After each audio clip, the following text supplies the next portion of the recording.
Welcome back, YouTube. Thanks for joining in for another video. Thought I'd do something a little bit different today. I thought I'd take some time here and do a 1,000 mile review on my XUV590M John Deere Gator. So I'm going to do a walk around, basically talk about the machine, its specs, its features, the options this one has, what it came with. Basically talk about what I like and what I don't like, what I wish it could do and what I love that it can do. And basically just, gather an assumption at the end on whether I would buy this again after owning it for 1,000 miles or if I would go a different route. Just a quick note here that I want to get out of the way pretty quick here. I am a biased John Deere guy. I love John Deere. I love green and yellow paint. John Deere guy through and through. If you watch my videos, we run a lot of John Deere equipment. I work for Deere, so green and yellow paint is just in our blood. Now, did that have influence on this purchase? Yes, but then again, it didn't. And I'll talk about why in just a little bit. But before we go, I get up close personal with it, I just want to point out that the aesthetics of this machine are flawless. I'm a huge aesthetics guy. I love my stuff looking good. My truck, my toolbox worth thousands of dollars of tools. I like keeping it clean, looking nice. I like my side-by-side clean, looking nice. And just the alloy wheels, the brush guard, the bed rails. I mean, it all ties in together. And in my opinion, this is just one good-looking machine. Some might say otherwise, and that's all right. Everybody's got a different opinion, and nobody has to agree on everything. But I'm simply pointing out what I think of this machine and what I hope somebody else can take from this video and make their own judgment. Now, to kick things off, this is a work-oriented side-by-side. It's not your Razor. It's not your Can-Am Mavericks. It's not your YXZs, your Talons. It's not a sport side-by-side. Can you go have some fun with it? Yeah, I do it all the time. But it's not your Razor. It's not going to keep up with the Razor. It's not going to go rock crawling. It's not going to go mudding. It's not going to do any of that pure sport activities, if you would say, that a Razor will. If you buy one of these and you expect it to do that, you're going to be disappointed because that's not what it's designed to do. When you make a purchase like this, you got to keep in mind, what is its intended purpose? This machine here, great workhorse. You can't work a Razor like you can this. If you're going to work a Razor, you're going to be disappointed. The work-oriented aspect of a Razor is not there. It's not what it's meant for. Now, do I work this machine? Yeah, kinda. I don't haul stuff with it and just beat it up and use it as a sole work vehicle. I have that rusty truck for that. I throw stuff in the back. If it gets scratched, I don't care. Gets dented up, shoot, there ain't a straight panel on it. I work that thing more than anything else around here, and it's still kicking. That truck cost me $500.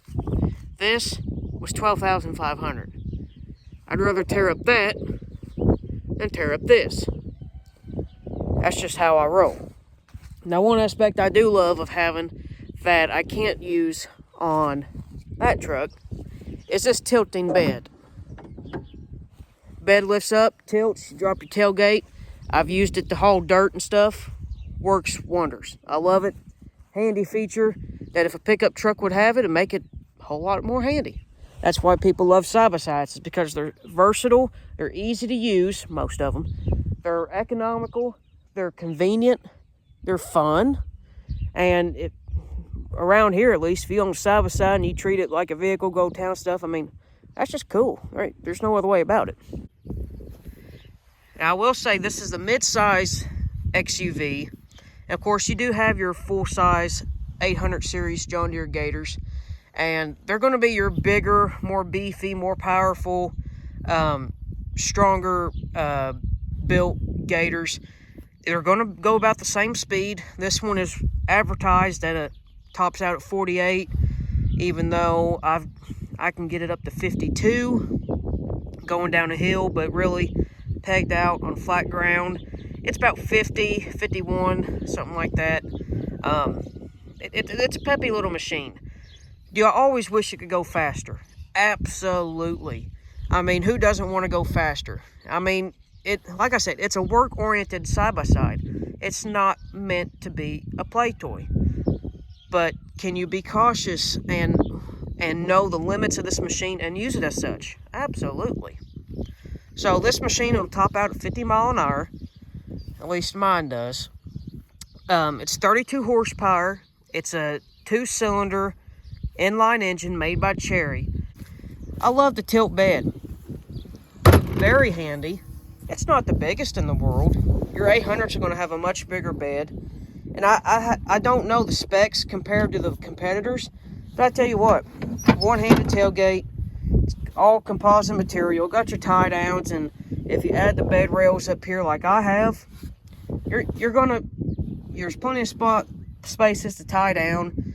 You got a 500-pound capacity in the bed, so I mean it's plenty of weight to carry whatever you need, and it's just an all-around great machine.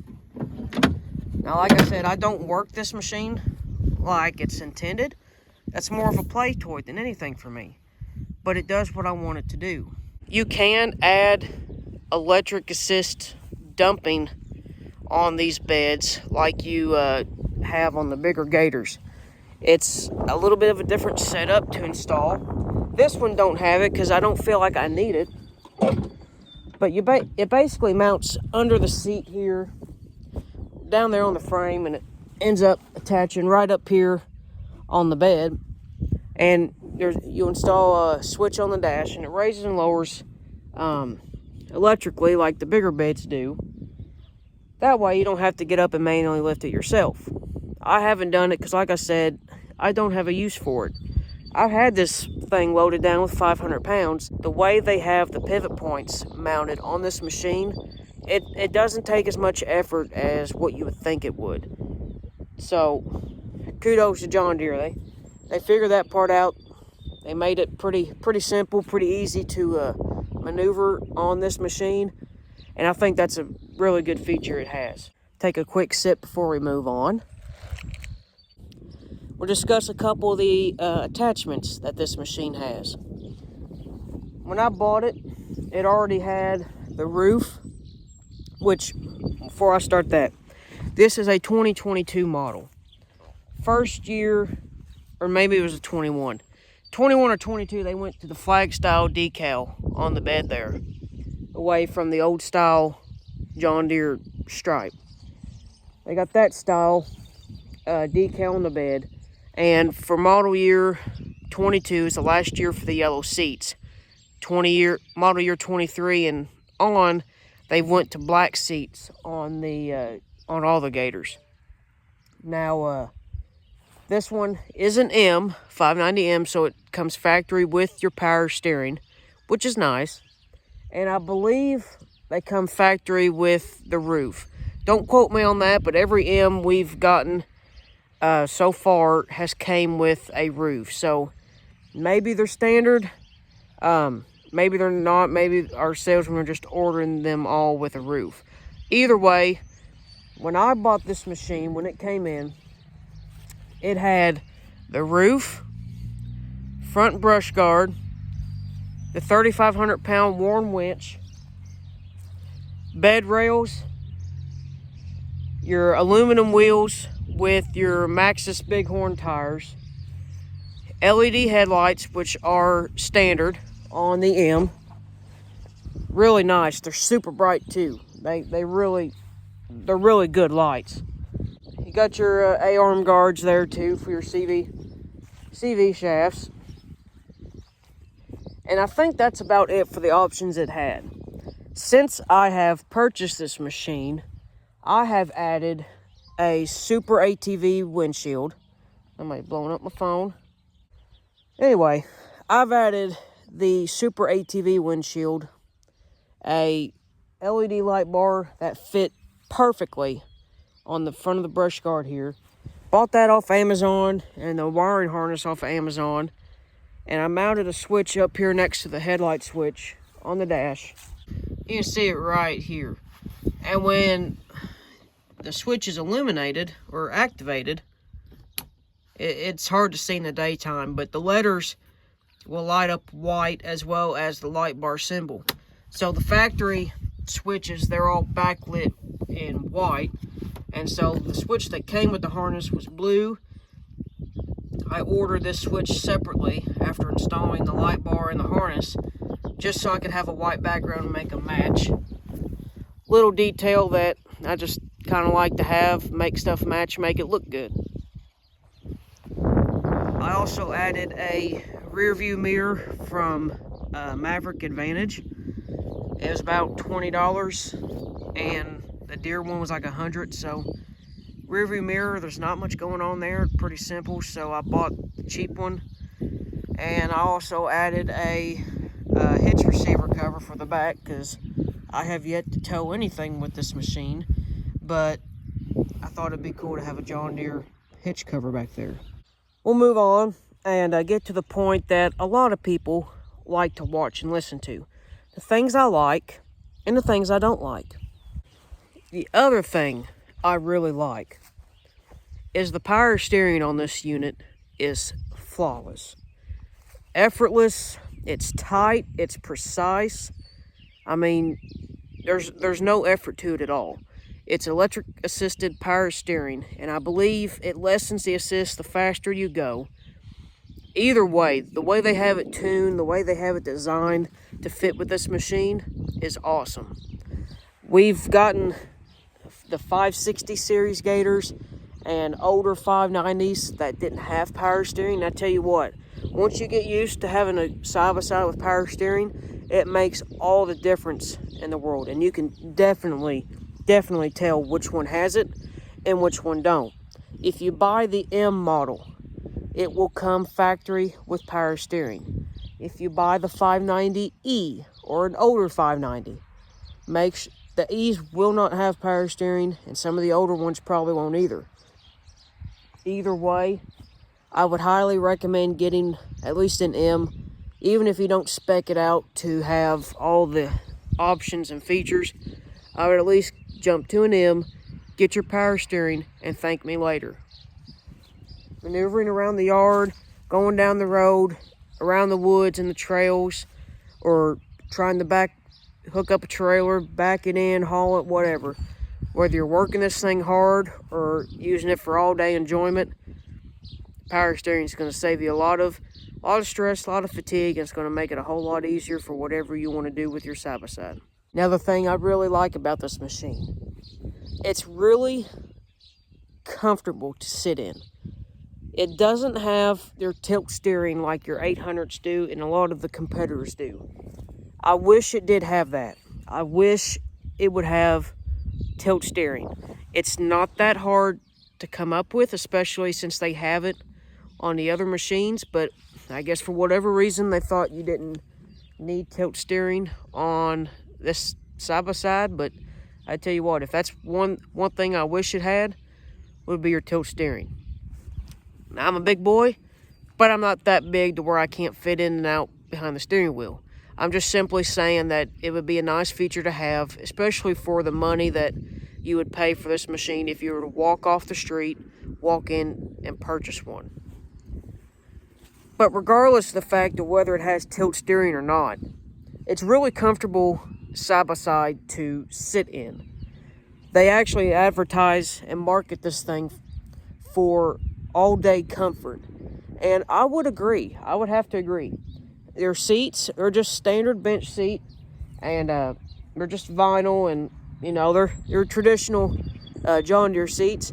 But I tell you, they're not bad to sit in. They are comfortable. They are plush, and the way they do have the steering wheel fixed, the position of it, it's really nice. I mean, I have no complaints there, and it's really just user friendly, and I feel like I'm not all tired and wore out if I was to drive this all day. I really like the way it's comfortable and designed for ease of use, and the way everything's positioned. I would agree that it's a very, very comfortable side-by-side to sit in. Now that I'm sitting here in the seat, I want to go over how exactly I think that it's very easy and simple to use, and then we'll get up and walk around the rest of the machine.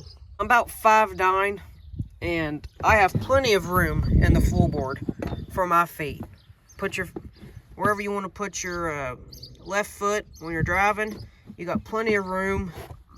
And then the way the pedals are positioned, it's very, very simple. And I will say that the brakes on this thing, they do like to squeak a little bit, but I tell you what, they are super sensitive. Maybe I'm just used to driving an old wore out truck that has spongy brakes. But I tell you what, it takes no effort on the pedal at all to bring this thing to a stop. If you were to really push on it, you're stopping this thing on a dime. There ain't no doubt about that. Maybe it's just because it's so new and the brakes still haven't been broke in, but in 1,000 miles, I would think so. But regardless of whatever the aspect of it is, this thing really knows how to stop. Now, one thing I will say about this Gator is it would be nice to have a little bit more storage. For storage, you have your glove box that I just showed you. You have your under-seat storage, just a little tray there, which by the looks of it, I need to clean out, so I didn't realize it was that dirty. You do have a large compartment under here, which I will pause the video and I'll get under there and I'll show you exactly what I mean. Now that I've got this open, you can tell what I mean. You've got a pretty decent sized compartment under here, and you've got your drain plug down here, which I'm gonna go ahead and let that out because it looks like I've got some water from washing it. So I'll go ahead and let that out. And it's really a cool feature. If you wanted to, you could fill this thing with ice and use it as a portable cooler, seeing as how you have the drain under there. And I think I'm going to do that this summer. I think it'd be a really nice feature to do, and seeing as how I don't use it really, as you can tell. So that'll be something new to try out. So in terms of storage on this machine, if that is something that concerns you, it don't have the most storage out of a lot of the competitors. Yes, it has some, and for what I use, it's more than enough. But in my opinion, it could use a little bit more. They could probably figure out how to put some storage along the underside of the dash there, like they do in the bigger Gators. And my S10 has it. I use that thing all the time. Mind you, it's a mid-size 586cc side-by-side, so it falls in the 500 class of side-by-side. So it's not a huge machine. So you're definitely going to have, you're going to be limited by the size of this machine. But in terms of storage, could it be better? Absolutely. But there is some there. It's definitely usable and easy to access if you need to. So in that aspect of things, if amount of storage is important to you, then you may need to look somewhere else. If you think you can live with what this one has, then this would be a great machine for you. Now I'd like to talk about the ease of maintenance and accessibility on this particular machine. And this is where the negative aspect of things on this machine is really going to stand out. Because while this is a small wheelbase, small width, very conservative on size side-by-side, you're going to notice that considerably in the ease of maintenance and accessibility on this machine. Your engine down here, you're going to, whenever you want to go to service your 590, it's really going to stand out. Your workspace you have here is very, very tight. Now, if you're going to work on the machine at all, the bed is easily removed with these two bolts over here, and it's not that heavy. I can pick it up by myself, remove the bed, and have a little bit more room to work getting into your engine bay here in order to do whatever you need to do. And I'm not going to crawl under there right now and show you, but if you're familiar with the 590s or you've done a little bit of research, you've heard about the horrid oil filter location and how it can be really, really difficult to get off. And if you're familiar with that and you've heard it, I will confirm that it is true. While it's not impossible, it definitely could be a lot easier, because the way they have it mounted up under the frame rail there, it's at an angle, it's a very tight hole to get into. That's what he said. It's very difficult, especially if you have large hands. My hands aren't the biggest in the world, and it can be a struggle. It definitely could be a lot simpler than what they've made it to be, and therefore, serviceability on this machine, I don't know, I'm not a fan. Your spark plugs are down here under this cover by your seat. You've got 2 plugs here, seeing as how this is a twin cylinder engine. You'll have to remove that bolt there for your cable, and you'll have to use a long extension with a swivel 5/8 socket on it just for that, because if not, you will not be able to clear the frame here. Your oil fill cap is there too, and your dipstick is right under there. Given the size of the machine and the placement of the engine, I understand that this is probably the best way they could have came up with that. But I don't know, if somebody is elderly and they're not really capable of getting around the best and they're trying to service this machine themselves, I could see where it would be beneficial for them to just load it up, take it to their dealer, and have it serviced. I mean, especially if you're not entirely mechanically inclined, or can move around, or you don't like tight spaces, or if you get really mad really easy, you don't want to tackle service on this machine. Now, I can't speak from experience, mind you, because I've never owned one, never really drove one except on demo courses, or really even been around them. But I've heard that Polaris isn't much better, and other competitors, they're not much better either. Really, it comes with the ownership of a side-by-side. I mean, you're buying the machine for its size, its versatility, its ease of use, and it being more so user-friendly, and just the size of it. You buy it to be nimble, you buy it to be quick, you buy it to be versatile. So you're buying this little mini pickup, so to speak, but in order for it to be a mini pickup, the ease of repair and accessibility on these things, it's not going to be the greatest. Therefore, I don't think, really, no matter what the brand of side-by-side you get, nothing's going to be the simplest in the world. In terms of doing a review on the 590, that's where it really shows its true colors and has its biggest drawback, is the ease of accessibility and maintenance on this machine. Like I said, this is the fuel-injected model.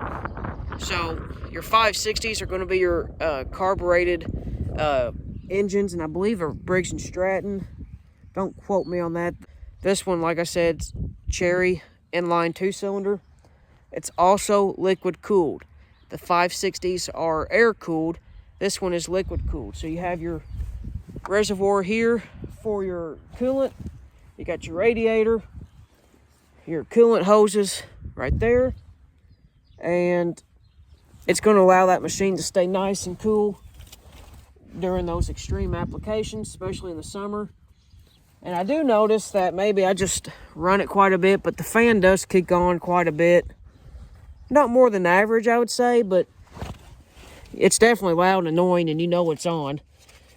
Excuse me, but then again, when there's no air flowing through it, if you're just sitting there and it's running, you can definitely notice that it's on. And it's the same way with our Honda four-wheeler. If we're spraying fence rows, when we're going slow, hitting weeds, and there's not a lot of air coming past the radiator to cool it, it'll kick on and stay on until it reaches a temperature that it deems appropriate, and then it'll kick off. Simple electric fan. Now, I will point out too that this front brush guard, while we're here in the front, I really like this front brush guard. It does a great job adding to the appearance of this Gator, and I'm really glad that it's on there, because if it didn't have one on it when I bought it, I probably would have added it on. Mind you, you can add guards, big round metal guards like the brush guard. You can add them here to the bottom of the hood, going down the fender. You can get them for your floorboard base there, for rock sliders, if you will. You can get a guard for the rear here to act as a rear bumper, keep from damaging your box if you back into something. You can get all sorts of stuff, but for right now, mine just has the front brush guard. I really like the appearance of it. It's strong, it's made well. I don't know how well it's going to do if you go cow catching and you were to run over a cow or a deer, or your exit. You got 2 pins that sit here on both sides, and it's really your main pivot point there for your brush guard. And I'll pull it out of my pocket here so you can see. And actually, when I pulled it earlier for this video, I noticed I've lost one, so that's another knock against it. But these little bitty pins, you got your little ball in there, they slide right in this hole, right in that hole there. They slide in this hole there, and they go in just like that, and they stay there until you're ready to pull them out and pull your brush guard forward in order to lift your hood. I want to put this in the nicest way possible, and that is simply, I hate these stupid things. I hate them. Something simple like this, they're a headache. They're terrible. They could have done a much better job. These little balls, they get stuck. You get any dirt, mud, water, rust, anything. These balls don't like to push down. They don't like to move. It's hard to get them out. The only thing you have to pull on is this metal ring right here. And if you're just doing it with 1 or 2 fingers, it's hard on your fingers. I've had to do them before where I've had to take a hammer and a punch, knock them on the backside just to get them out and pull the brush guard forward to open the hood. On the bigger ones, it's just like a U-style clamp with a spring on the back where you can pull it and twist it, lock it in place, unlock it, whatever you want. Simple. If you were to tweak this bumper, it didn't make it even harder to where the hose wouldn't line up anymore. It'd be a whole lot harder. But I tell you what, one of the things I hate the most, something so small and so silly, but it's a really, really annoying factor, is these little pins. Now, I like my stuff to look good, and I like it to match and be something to be proud of. So now I'm going to have to go get another one of these, because, like I just said, the balls in mine froze, and they no longer go in and out freely. And so that allowed mine to vibrate loose somewhere and fall off God knows where. So now I'm down to just one. Small detail, small aspect of this machine. Would I take the brush guard off just for that simple fact? No, I really like it on there. But it's a big pain in the butt, and they could have done a lot better job with that. Another topic I wanted to discuss on this machine is the specs of it. Horsepower, top speed, ground clearance, suspension travel. All of that, honestly, all wrapped up in a nutshell. The specs of this machine, on paper, it's just average. It's nothing to go oohing and awing over. It's nothing impressive. It's going to be something you go bragging to your friends about. But in real world applications, this machine does really well. For horsepower, that's going to be one that a lot of people ask and want to know.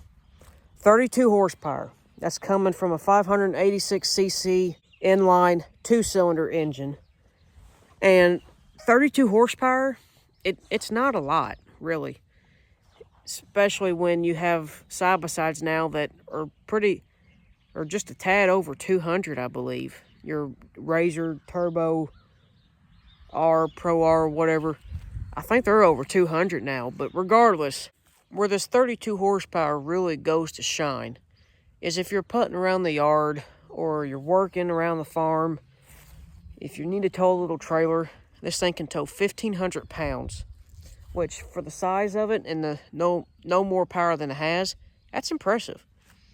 But working around the farm, working around the yard, running between farms, that 32 horsepower is really going to shine. It's just enough to get the job done. It's just enough to get you up to speed, and it's just enough to be able to pull what you really need it to. Now, I will say, a downfall of this engine is that it's 32 horsepower. Prime example is, I know I'm comparing apples to cucumbers here, but last night when I was riding with my buddy in his Turbo R Razor, I mean, top speed of 48 mile an hour advertised, 32 horsepower, and he has 100 and something. He could leave me in the dust easy. On hills, this thing, you'll really notice it.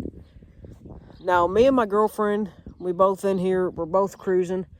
It'll do 50 mile an hour with 2 full-grown adults. No problem. Can't even notice it's there. Which really surprises me from such a small little engine. Which, that's one of its strong suits, is that it has the power to do that. But when you get going down the road, and in southern Indiana here, where we have a lot of hills, when you get going up a hill, you're definitely going to see that speed fall, and your RPMs try to keep up and make up for that loss of power, and you're going to lose some momentum going up hills. It doesn't like hills, which maybe that's just me expecting too much out of it. Maybe that's just me wanting to treat it as more of a play toy than what it's really meant to be. That may be the case, but from my experience, this thing doesn't like hills. It'll climb them. It just won't climb them at the 46 mile an hour I like to cruise at. If you're buying this just for a workhorse, for the Gator utility vehicle that it's meant to be, you're going to appreciate that 32 horsepower. I would highly recommend this over the 560 carbureted. I think there's 16 horsepower or 18. Definitely get the 590. Get the fuel injected, get the liquid cooled, get the faster top speed. The 590 is really the one you want. Suspension travel. This thing has 8 inches of front and rear suspension travel. Preload adjustable shocks. They are adjustable and you can set the settings however you want. Smooth ride. For no more travel than it has, and just being a basic monotube shock, it's a really smooth ride. When I first got it home, before I even really bought it, I was like, man, this thing really rides smooth. Going down the road, going over bumps, it is smooth. Especially for being a work side-by-side. It's a nice ride. And you really can't complain. It's smooth, it's buttery, it does its job well. They've really figured that out, and it does really good. Now, you can upgrade to Fox shocks on these things. I know Fox shocks on a work-oriented side-by-side, that's out of place. But it is an option. A pricey option at about $1,000 for a set of shocks, which is about how much it would cost if I put Fox shocks on my Power Stroke. But to put them on this Gator, it's about $1,000. And I have heard from reviews that they do make a world of a difference on top of the already smooth ride this thing has. I'd like to try that someday, seeing as how it's very simple to swap shocks on this machine, but I don't really want to drop $1,000 on it. I'll talk about the lights for a second. The older 590s and your lower spec E models, and I believe the 560s, they all have your regular halogen lights. This one has your upgraded LEDs, and I tell you what, they're bright. They're really nice. They really light up the night. They don't leave much to be desired. They are really great lights. But me being a light guy, I like all the light I can get. So I found that light bar on Amazon, hooked it up, plugged it in, installed it on the brush guard there, and I can see for days. I have no problem seeing it all. I wanted something that was slim, low profile, that wouldn't really hide the Deere logo behind there, because I bought a Deere. I want people to know I bought a Deere. So I tried to get one that would fit perfectly right there in the existing holes on the brush guard. That one fit the bill. And it's a 12-inch bar, but it's rated for 10,000 lumens. I tell you what, that thing on top of the lights that's already on there, it'll light up the night, and you won't have no problem seeing whatever you go to do, wherever you're at. Another thing I want to point out, wheels and tires. Like I said, this has the upgraded wheel and tire option to the Maxxis Bighorn 2.0s and your premium alloy wheels. I really, really like these wheels. I think they're one of the best ones they've on the market today compared to any side-by-side. I mean, the spoke design, the way they have the beadlock style on the outer lip, the finish, I really like them. And to be quite honest, I probably would not have bought this particular one if it didn't have those nice wheels and tires. I'm just a huge looks guy. I love these things. I'm glad they're on there. And one thing I do like, really like, it's a small factor, but it's a big one. If you've ever been around these Gators, these have actual wheel studs on the hubs versus on the bigger Gators, they're actual lug nuts to hold the wheel on. What do I mean by that? When you go to take this tire off and you go to reinstall, there's no trying to hold it on a little lip and try to get a lug nut started to hold it on there and trying to fight it with your fingers. Simply pick this tire up, line it up with the studs, sit it on the studs, and then you can put your lug nut on and then tighten it up that way. On bigger Gators, you have a little bitty lip to sit the tire on the hub, and then you screw your lug nuts in to hold it on. And the way that the rim is designed on those is you just barely have enough room for your fingers to get in there and turn it, and you have to use a chrome socket to take them on and off because an impact is too thick and it won't fit in there. Very small detail. It's probably not a determining factor on whether to buy these or not, but it's a simple thing that just makes life a little bit easier. And why it couldn't be incorporated into bigger models and other models, I don't know. I guess they just have to be different, but it's something that if, as a mechanic, as somebody who works on these every single day, something a little different that you take into appreciation because it just makes life a little bit easier. If you're going to be doing a lot of towing with this machine, I haven't experienced it myself, but I've heard from a lot of others that you'll definitely want a hitch extender to extend your receiver, because if you just go to put a hitch in there as it is and you go to tow a trailer around, that the hitch, the receivers on the Gator itself is too recessed in toward the machine, that if you do a tight turn or you're trying to back in a tight space, your tire will rub the tongue of the trailer and cause issues there. So by adding an extender, you increase the length of that pivot point there, if you will. Less chance of getting in a bind and causing issues. Other than that, guys, I don't know what else we need to go over. We've gone over the aesthetics. We've gone over the ease, maintenance, and accessibility. We've gone over the specs of it. Some small details, some not so small details. We've gone over the lighting. We've gone over a few little tech tips. Dash layout, ergonomics, fit and finish, which I do want to point on that, fit and finish. It's tight, it's there, it's decent, but when you're going down a bumpy gravel road, you do notice a rattle in the cargo box, specifically from the tailgate, just sitting there rattling like this. Not a huge deal. It gets old after a bit. Not really sure how to take care of that unless you were to put like a bigger bushing or something on the latch here for your striker or something. Not a huge deal, not something I need to worry about really, but just pointing it out. It can get annoying, but but it's one-handed. I mean, you don't need two hands to open it, so that's a plus. There's really not much else to go over.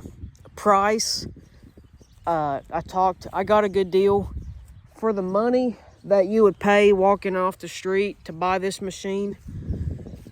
Honestly, guys, I'm just going to use $18,000 as a rough figure here, because that's what a lot of them seem to go around. $18,000, you're getting a 586cc engine. Here's my honest opinion of it. For $18,000 for this machine, I told you I'd be honest with you.